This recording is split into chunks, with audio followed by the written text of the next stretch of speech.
Twin cam timing specs. Where do we dial them in? Let's talk about it.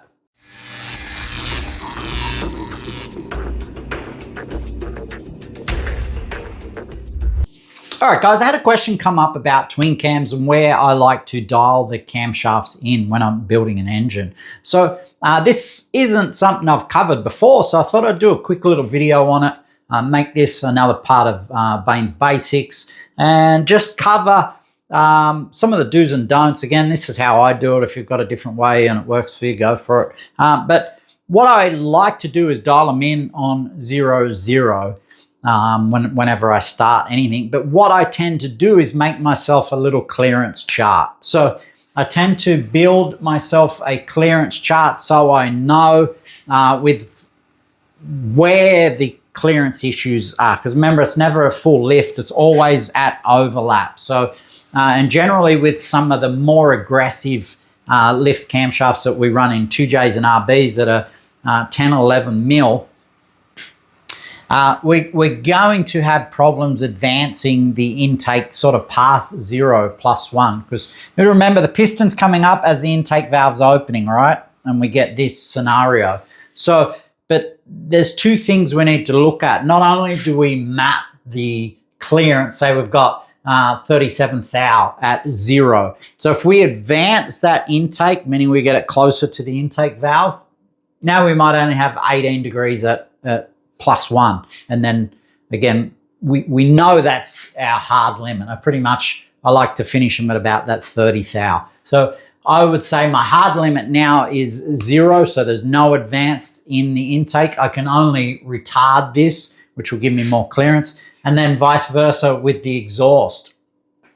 Remember, the piston is chasing the exhaust up now, so retarding the exhaust valve only puts it closer to the piston. So same thing, I'll find my hard limit on how far I can retard the exhaust valve. And then that gives me some data that I can use once we put the engine on the dyno. So then I know, okay, I can move this one 3 degrees or 5 degrees. I can't go past 0 on the intake. That's my hard limit. And then I have room to play around, set that LSA and pitch it, or do it how you want to do it. But yeah, I tend to like to move them together and play with LSAs first, but each to their own. The other thing you really need to look at as we advance and retard the intake or exhaust cam timing, the foot clearance is going to change. A lot of people miss this. I pulled engines down. I have a piston here. No, I don't.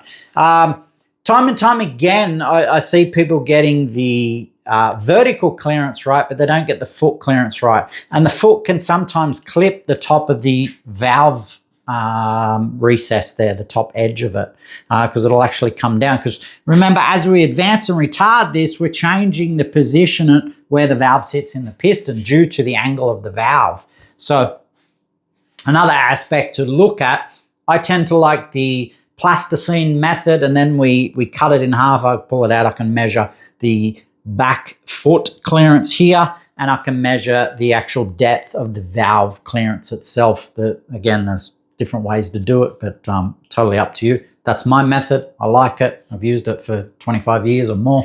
It works. But yeah, make yourself a little data chart. Know where your hard limits are. Know the line you don't want to go past. So we definitely don't want to advance the intake too much. Otherwise, she'll go straight through the piston.